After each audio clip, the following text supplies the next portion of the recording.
पहाड़ी का रहस्य रात का समय था। चारों तरफ सन्नाटा था और हवा में ठंडक थी। अजय और उसकी दोस्त विद्या एक पहाड़ी इलाके में घूमने आए थे। यह इलाका बहुत खूबसूरत था, लेकिन स्थानीय लोग इसे अभिशप्त मानते थे। कहते थे कि इस पहाड़ी पर रात को कुछ अजीबोगरीब घटनाएं होती हैं।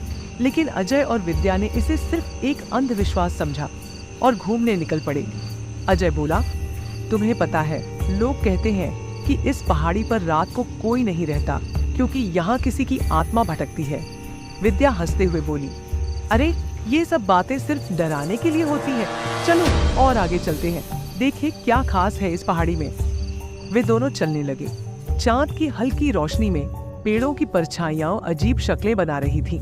अचानक एक ठंडी हवा का झोंका आया और उनके रास्ते में एक बूढ़ा आदमी दिखा। उसकी आंखें सूनी थीं और उसकी चाल धीमी थी। बूढ़े आदमी ने धीमे स्वर में कहा, यहाँ मत रुको, ये जगह तुम्हारे लिए नहीं है, लौट जाओ, इससे पहले कि देर हो जाए। अजय ने बूढ़े को नजरअंदाज करते हुए कहा, चलो, ये भी कोई डराने की कोशिश कर रहा है। विद्या ने भी हंसते हुए कहा, हम डरने वालों में से नहीं हैं। बूढ़ा आदमी गायब हो गया और दोनों फिर से आगे बढ़ने लगे। लेकिन कुछ ही दूर चलने के बाद अचानक वीडी को ऐसा लगा जैसे कोई उनका पीछा कर रहा है।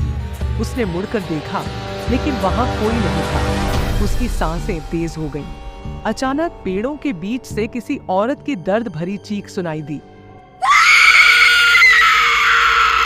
विद्या घबराकर बोली, अजय, मुझे कुछ ठीक नहीं लग रहा, हमें वापस चलना चाहिए।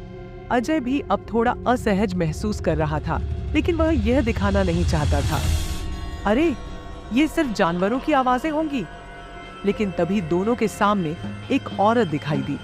उसके बाल बिखरे हुए थे और उसकी आंखें डरावनी थीं। वह धीरे धीरे उनकी ओर बढ़ रही थी। विद्या की चीख निकल गई। अजय के पैर जैसे जड़ हो गए थे। वे दोनों हिल भी नहीं पा रहे थे। औरत ने उन्हें देखा और धीमी आवाज में बोली, तुमने मेरी चेतावनी नहीं मानी, अब कोई वापस नहीं जा पाएगा। अचानक चारों ओर से भूतिया आवाजें आने लगी। पेड़ हिलने लगे और हवा में एक अजीब सी गंध फैल गई। वे दोनों भागने लगे, लेकिन पहाड़ी की घुमावदार सड़कों पर उनका रास्ता खो गया।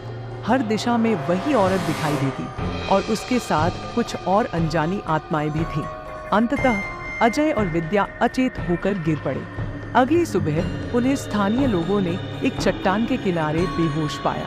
दोनों बच तो गए, लेकिन वे इस घटना के बाद फिर कभी उस पहाड़ी इलाके का नाम तक नहीं लेना चाहते थे।